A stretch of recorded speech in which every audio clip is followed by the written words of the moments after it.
Bueno, profesor, muchísimas gracias. Como lo mencionaba el profesor, pues tuvimos que hacer algunos cambios estructurales del panel debido a circunstancias externas, pero pues gracias a eso nos sirvió para tener de primera mano un ejemplo de cómo debe ser de versátil un economista y un profesor en especial. En este caso, pues el profe pues no había preparado nada, donde hubiera preparado pues obviamente hubiera salido mucho mejor de lo que ya salió. Muchísimas gracias, profe. Ahora voy a introducir a el moderador en este caso, que va a ser el profesor Martín Cáceres. Él es economista de la Universidad Javeriana, tiene un posgrado también de esta misma universidad, tiene un magíster en gerencia estratégica y mercadeo, es investigador en Universidad Javeriana, Econometría S.A., Colmena y Concasa. Es profesor de la Universidad Javeriana, de la Universidad Central, de la Área Andina, de la Universidad Conrad Lores y de la Universidad Politécnico Gran Colombiano. Por favor, un fuerte aplauso al profesor.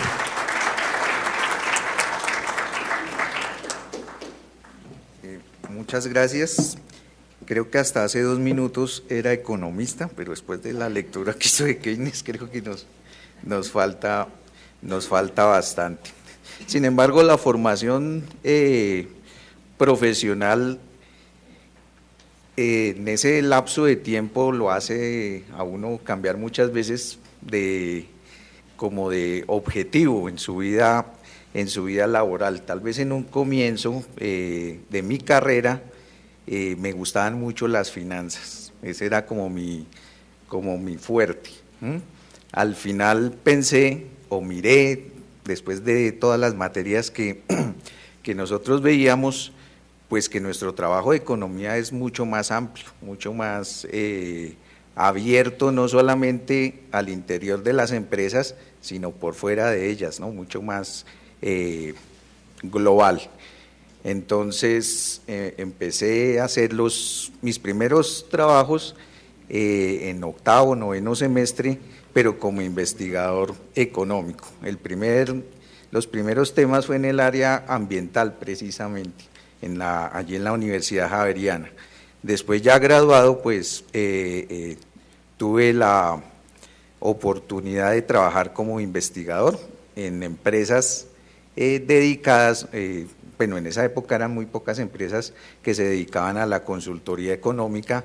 Entonces tuve la fortuna de pasar por muchos sectores, sector gobierno, por ejemplo en el ministerio, aquella época era Ministerio de Obras Públicas, allí tocó hacer un trabajo muy contable, ¿no? O sea, a volver a la estructura del año 91 de la nueva Constitución, todas las cuentas de lo que era el Instituto de Vías y el Ministerio de Obras Públicas, o sea que me tocó recurrir a una materia que cuando yo la vi no fue mi predilecta, que era la contabilidad. Después tuve trabajos administrativos, ¿no? En FONADE, en Planeación Nacional, haciendo consultoría para ellos obviamente, pero entonces nos tocó cambiar como de visión y llegar a la parte financiera, sí, pero también a la parte administrativa por aquello de la reingeniería que se estaba dando en las empresas en aquella época, sobre todo en algunas empresas del Estado, como vimos ese cambio en el año 91, los primeros años de los 90. Y después personalmente me tocó asumir departamentos de investigación económica en el sector financiero, específicamente en 2 bancos, Colmena y Concasa. Bueno, eran compañías de ahorro y vivienda en aquella época, hoy se convirtieron ya en bancos en el proceso de las fusiones y cambios en el sistema financiero ya de los finales de los años 90. Y en este milenio pues hubo un gran cambio en mi quehacer profesional, ¿no?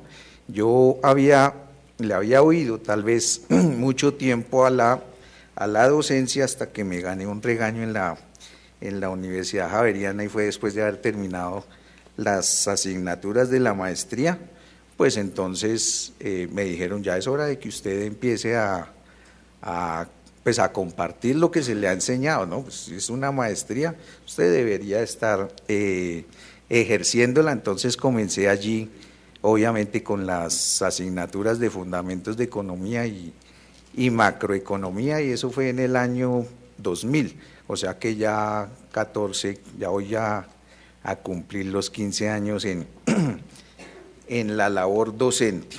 Esos son los cambios principales pues que he visto.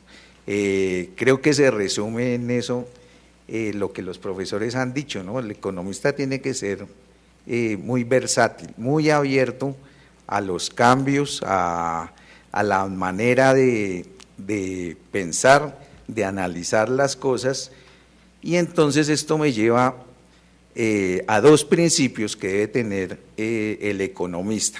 Antes pues de la técnica y de la ciencia que nosotros estamos adquiriendo en los salones, antes de eso, o en el principio, debe estar la parte ética. ¿Por qué? Porque nosotros somos llamados, como dijeron los profesores, a dar soluciones sobre todo de tipo social. O sea, nosotros analizamos negocios tal vez como en las finanzas, analizamos producción si es que estamos apoyando al sector real, pero siempre debemos estar pensando en que nuestras acciones deben ser éticas. O sea, éticas quiere decir buscando siempre el mayor impacto positivo, sobre todo pues para nuestro grupo más cercano, pero en realidad tenemos una responsabilidad con toda la sociedad, ¿no? Ese es el primer mensaje, ser muy ético en todas nuestras acciones. Y lo segundo es que uno debe tener un pensamiento sistemático. Cuando yo hablo de pensamiento sistemático, es que las acciones no se toman en un solo punto, debe ser uno muy global, ¿no? Diría alguien, no sé, casi que andar uno en una cuarta dimensión, ¿no? No estoy metido en un punto en donde me voy a afectar yo nomás, sino que tengo que mirar los efectos de mis acciones y el contexto en el que estamos nosotros trabajando, ¿no? Entonces esas son las dos cosas, creo que hay que entender antes de los aspectos académicos, antes de los aspectos técnicos, ¿no? Durante mi formación, sí me acuerdo, bueno, por lo que están vigentes, el ministro de Hacienda fue profesor mío de Economía Latinoamericana, y el profesor, también ministro de Hacienda anterior, Juan Carlos Echeverry, y me acuerdo que ellos decían mucho que a uno le pagaban, a nosotros los economistas, por saber microeconomía y por saber econometría. Entonces, creo que sí, se resume el que nosotros tendemos o deberíamos tender a medirlo todo, ¿no? No solamente es el discurso, sino también la medición. Y la tercera cosa que yo siempre recomiendo en el análisis económico es el análisis gráfico, porque nosotros vamos a dar herramientas para tomar decisiones. Debemos ser como lo más gráfico, lo más práctico posible, ¿no? Eso creo que es resumiendo pues lo que les puedo dejar a ustedes, y obviamente les agradezco mucho la invitación a este foro, ¿no?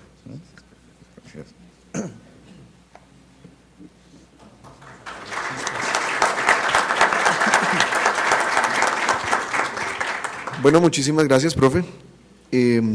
Ahora damos por iniciado el panel. La metodología del panel va a ser la siguiente.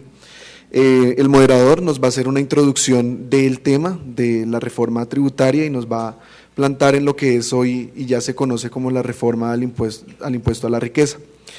Después de eso, cada uno de los panelistas van a tener 15 minutos para exponernos acerca del tema y van a pasar en el orden en que pues pasaron previamente. Entonces, pues le damos inicio ya formalmente al panel. Por favor, profe. Bueno, hemos titulado este segundo seminario de economía, la reforma tributaria, y nos hemos centrado en el análisis de el nuevo impuesto que se creó, que es el impuesto a la riqueza, y hemos planteado una conclusión, y es que la clase media es la que está financiando el déficit fiscal. Entonces, yo me remito un poco a nuestras primeras clases, tal vez de macroeconomía, en donde nosotros analizábamos al sector gobierno. Cuando hablamos de déficit fiscal, nosotros los economistas, estudiantes de economía, pues entendemos con lo fiscal que se está refiriendo al gobierno central, todas sus acciones. Cuando hablamos de déficit, quiere decir es que nos estamos refiriendo a que sus gastos son mayores que sus ingresos. El gobierno, como cualquier otra entidad o como cualquier otro agente económico, pues debe tener un balance. Tiene unos gastos, como nosotros las familias tenemos unos gastos, pero entonces para poder efectuar esos gastos debemos procurarnos unos ingresos. Eso es lo que nosotros estamos en última instancia viendo cómo regular con la reforma tributaria que plantea el gobierno. Entonces,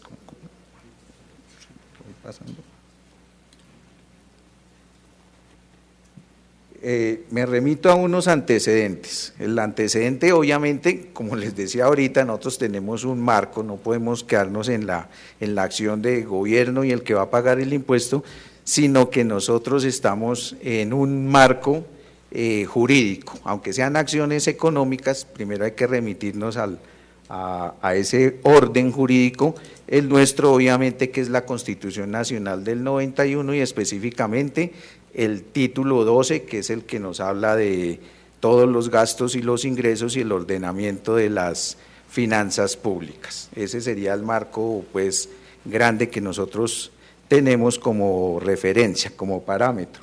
Y específicamente cuando hablamos de déficit fiscal y por qué es problema hoy tratar de financiar ese déficit fiscal o dejarlo cuadrado en su justa proporción pues para el año 2015, pues nos referimos entonces a la ley del 5 de julio de 2011, la ley 1473, en donde se plantea una regla fiscal, es decir, un objetivo que debe cumplir las finanzas públicas. ¿Cuál es ese objetivo?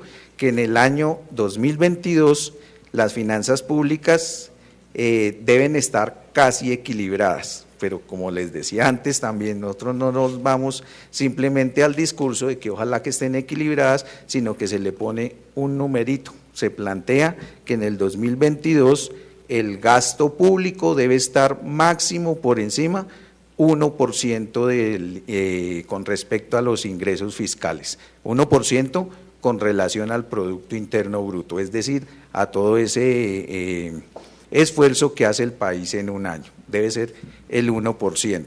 Entonces hay que hacerlo escalonado, hay que hacerlo poco a poco. Entonces definimos la regla fiscal como el gasto estructural que no puede superar al ingreso en un monto que pertenece a una meta que se está planteando año tras año, ¿no? Nosotros ya tenemos una experiencia de haber puesto una meta que es la meta de inflación. En el año 92 tuvimos 32% de inflación y nos pusimos una meta que en 10 años o un poquito más deberíamos bajar esa meta a un dígito. Eso es lo mismo que se está tratando de hacer pues con las finanzas públicas, ¿no? Que los gastos no excedan más allá del 1% del Producto Interno Bruto con relación a los ingresos, la diferencia. Y nos están hablando entonces de un gasto estructural y de unos ingresos estructurales. En economía, cuando nos referimos a lo estructural, quiere decir son esas cosas, esas acciones, esos gastos que no se pueden cambiar en el corto plazo, que no son coyunturales, o sea, hacemos la diferencia, la estructura y la coyuntura. Entonces aquí nos hablan de que hay que hacer que ese déficit baje al 1%, pero el déficit estructural, ¿no? Es decir, no esperando loterías ni esperando tampoco percances. La estructura económica debe estar, pues de las finanzas públicas debe estar en ese nivel. ¿A qué le llamamos gasto estructural? Entonces el gasto estructural es básicamente el gasto en funcionamiento. Como ven ustedes en sus clases, el gasto en funcionamiento pues serán todos los gastos que tiene que, o en los que incurre el gobierno para poder llevar a cabo pues sus funciones básicas como las de seguridad, las de justicia, etcétera, que no es incentivo para nosotros el sector privado llevar a cabo, ¿no? Pero también incluimos ahí la inversión pública, ¿no? Las acciones del gobierno que pueden de pronto producir bienes y servicios o algún bien que pueda ser transable en la economía, y también las transferencias que el gobierno le da o le otorga al resto de la economía. A eso lo llamamos gasto estructural. Un gasto adicional podría ser, por ejemplo, como en el 2010, que hubo una crisis, o 2010-2011, crisis invernal, ese ya no lo podríamos llamar un gasto estructural, no fue en esa época que tocó ayudarle a las personas que fueron muy afectadas con la ola invernal, entonces ese gasto no es estructural porque fue en ese momento, eso es lo que llamamos nosotros un gasto coyuntural. Ingreso estructural, entonces hablamos de los ingresos con los que debe vivir el gobierno. El principal que todos conocemos, pues obviamente que es el recaudo de impuestos. Casi todos los países del mundo, sus gobiernos viven del recaudo de impuestos, aunque los gobiernos tienen otro tipo de ingresos menos importantes, por ejemplo en el nuestro, en la historia nuestra, como el rendimiento del capital o los intereses que a veces cobra el gobierno por créditos que ellos nos hayan otorgado. A eso lo llamamos ingresos estructurales.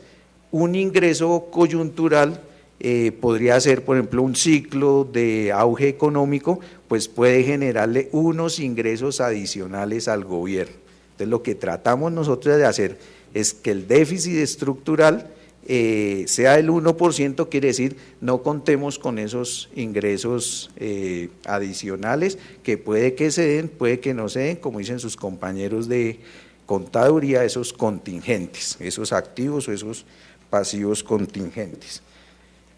¿Cuáles son entonces la meta que se planteó? Las metas que se plantearon fueron cada 4 años. Entonces la primera meta que estamos a punto de medir a ver si se cumplió o no, es que nuestro déficit con relación al PIB haya sido del 2.3%. O sea, nosotros alcanzamos tal vez en el 2010 un déficit del 3 y pico por ciento, entonces ya ha habido cierto esfuerzo para que nosotros podamos mostrar un déficit apenas del 2.3, o sea, un déficit acorde a la meta.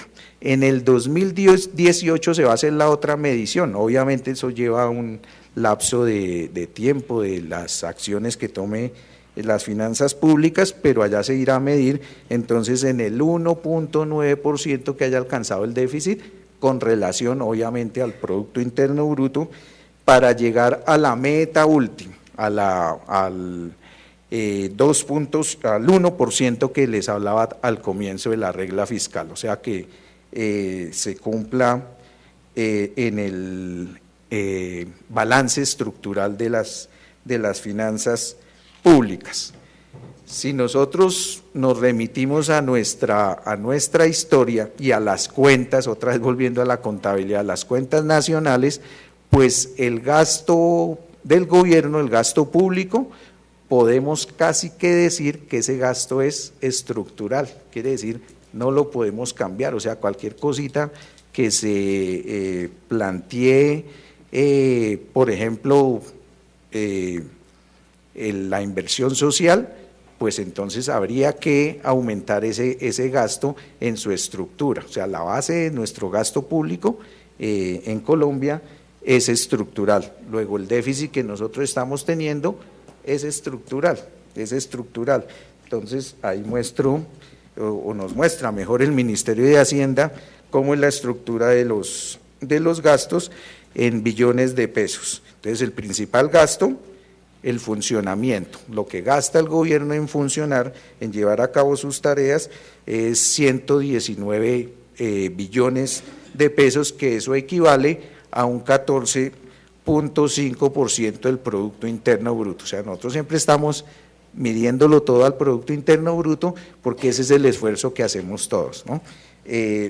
Deuda pública, entonces equivale casi al 6% del Producto Interno Bruto. Los servicios de la deuda, o sea, estar amortizando y pagando los intereses de esa deuda pública, que no es otra cosa que el resultado de la sumatoria de los déficits que se hacen o que se generan cada año, ¿no? Por eso el esfuerzo de bajarlo a 1%, ¿no? Es para que esa deuda pública también podamos prever que no aumente tanto, porque ya sabemos que pesa mucho dentro del Producto Interno Bruto.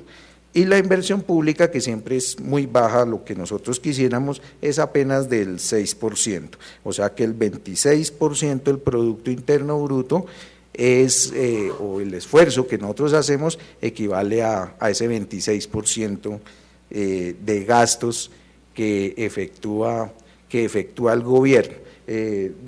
Debemos pensar en que el Producto Interno Bruto entonces más o menos es 4 veces ese valor, o sea, alrededor de 800 billones de pesos para lo que pensamos o lo proyectamos para el 2015. Y estas serán las cuentas de ingresos para el año 2015 también en billones. O sea, lo que estamos suponiendo es un crecimiento de todas las cuentas de ingresos para el gobierno, o sea, ingresos como los impuestos, ingresos mineros, vemos que pesan mucho dentro de lo que nosotros estamos esperando, y sin embargo yo ahorita les dije, ese ingreso sí es coyuntural, ¿no? Es de acuerdo a cómo le vaya al sector minero, es que vamos a obtener esos ingresos, o sea, pesan demasiado dentro de la estructura de ingresos del gobierno, ¿no? El valor del patrimonio lo colocamos ahí en 0, obviamente porque de eso se trata nuestra discusión, ¿no? Pasó el impuesto al patrimonio, desaparece, y ahora empezamos a tener el concepto de impuesto a la riqueza, que ahorita yo creo nuestros panelistas nos van a dejar en claro cuál será la diferencia, ¿no?, entre patrimonio y riqueza, entre los dos conceptos. El siguiente rubro que dice allá, el gravamen a los movimientos financieros, es lo que nosotros conocemos como el 4 por mil. Me refiero a él no por su monto, sino porque parte de lo que se propone es que ese gravamen desaparezca, ¿no? Se ha propuesto muchas veces, fue un tributo momentáneo en los años 90, en el 98 más específicamente, sin embargo se ha convertido en un impuesto permanente, y ha subido su nivel del 2 por mil al 4 por mil que estamos pagando, y lo que siempre se debate es, oiga, ese impuesto debería desaparecer, es una queja que siempre va a tener el sistema financiero, ¿no? Entonces él propone, por ejemplo, baje ese impuesto y más bien cobre una sobretasa a la riqueza o al ingreso o al patrimonio. ¿Qué es lo que...? Bueno, entonces esto nos explica la diferencia o el faltante que nosotros queremos que quede para el año siguiente financiado con el impuesto nuevo, que es el impuesto a la riqueza, y es un esfuerzo de 12.5 billones de pesos, que es lo que no le cuadran las cuentas al gobierno para el año entrante. Entonces, ¿qué es lo que propone la ley? La ley propone, primero, ese impuesto a la riqueza, un impuesto que genere la mayor parte de esos 12.5 billones de pesos. Lo segundo que propone la reforma tributaria es una sobretasa al impuesto a la renta, que es el CRE, el impuesto para la equidad, ha llamado el gobierno. Ese impuesto sabemos que tiene una destinación específica, o sea, se recauda, pero va para las entidades, lo que llamamos nosotros parafiscales, ¿no? El bienestar familiar y el bienestar familiar y el SENA, exacto. Lo otro que se propone es la normalización al impuesto a la riqueza, que lo que busca es evitar la evasión, como ahorita vamos a discutir, y obviamente entonces no terminar el impuesto al 4 por mil hoy, sino dentro de 4 años, ¿sí? Estos serían los términos en los que quedaríamos nosotros grabados. Bueno, nosotros no, los que tienen esa riqueza quedarían grabados, y es a lo que nosotros entonces hemos dirigido nuestro panel. Entonces han llegado unas preguntas que estuvieron circulando entre ustedes. Sí, sí, primero, sí, antes de las preguntas, obviamente, entonces, los panelistas, nosotros los invitamos a hacer una presentación general acerca de lo que opinan acerca de este impuesto nuevo, que es el impuesto a la riqueza, que reemplaza el impuesto al patrimonio. Entonces, ¿Me podría, por favor, devolver a su diapositiva de los ingresos? Esta. El patrimonio hace referencia a este impuesto. A este impuesto que, como desaparece, entonces en el 2015 será reemplazado por impuesto a la riqueza. Porque la idea es, no sé si los ingresos del Estado también se incluyen, me confundí la palabra patrimonio, sí, los ingresos que le genera al Estado su patrimonio, es decir, sus activos. Las empresas estatales, pero ahí está el control, pero tiene otras empresas, o la renta que recibe por edificios, para incluirlo dentro de los ingresos. Por eso pensé en patrimonio estatal. Impuestos sobre el sector privado. Ok. Bueno, esa era la... Sí, los rendimientos al capital, pero son... O sea, básicamente lo que se trata es de que el faltante debería estar arriba, para quedar en cero. Ese es el faltante, entonces lo ponemos ahí porque ahí debería incluirse, o mejor, espera el gobierno que ya se incluyan los 12.5 billones de pesos. Entonces, doctor Andrés Chavarro, por favor, nos hace una presentación.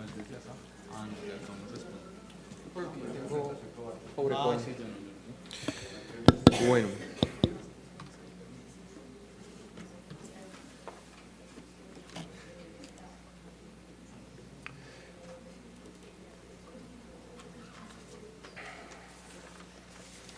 Estoy súper pendiente del tiempo, yo espero no pasarme, pero 15, ¿no? Rápido y concreto, listos. Bueno, yo tengo vine acá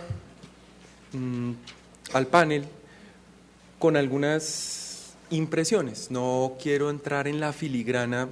Tal vez no sea el espacio, no sé, de pronto si es el caso con las preguntas entramos a la filigrana, pero al final me parece que debemos ver en contexto esta reforma. O sea, esto no está pasando aislado. Venimos de un conjunto de reformas sucesivas de muy cortos años, desde hace muy poco, de manera que lo que voy a tratar de hacer es plantear algunas ideas que me surgen de reflexionar sobre esto. Algunas precisiones, entonces, lo primero es que quiero hacer algunas definiciones adicionales a las que hizo mi compañero Martín, mi amigo Martín, simplemente para poder fundamentar las ideas que se me ocurrieron a partir de la reflexión. Entonces, lo primero es que sí tengamos presente que vamos a hablar digamos, no del Estado en su conjunto, sino que el Estado en términos fiscales se divide en el gobierno nacional central y el sector, digamos, público consolidado. Entonces, no vamos a hablar del sector público consolidado, o sea, todo el Estado, no. Todo este conjunto de reformas hablan del gobierno nacional central, porque es que los entes territoriales también tienen su propia fiscalidad, ¿sí? Entonces, primera precisión. Segundo, ya Martín, yo simplemente quiero recoger muy breve lo que Martín decía. Todo esto se enmarca en lo que llamaríamos balance fiscal. Eso no es raro, eso no es nada complejo, eso es simplemente lo que queda al final de las sumas y las restas, ¿sí? De los ingresos y los gastos. Entonces, retomando temas del ministerio, el balance fiscal del gobierno nacional central corresponde al resultado obtenido, sea este déficit o superávit, de la diferencia entre todos los ingresos y todos los gastos, ¿sí? Segunda precisión. Entonces vamos achicando el foco para centrarnos allí. Gobierno nacional central, y del gobierno nacional central nos interesa analizar ingresos y gastos y digamos su neto. Otro elemento que yo creo que pues me va a servir para lo que estoy tratando de elaborar y decir al final es el concepto de deuda neta, ¿sí? Porque eso creo yo que nos ayuda a entender el marco de las reformas. Entonces, deuda neta del Gobierno Nacional Central se define como el valor nominal de la deuda que está en manos de los agentes públicos y o privados dentro y fuera del país, descontando los activos financieros internos y externos que posee el gobierno.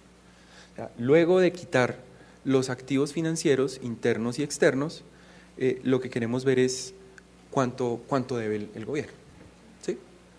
Entonces, la deuda neta va a ser, pues en lo que estoy tratando de construir, un elemento interesante.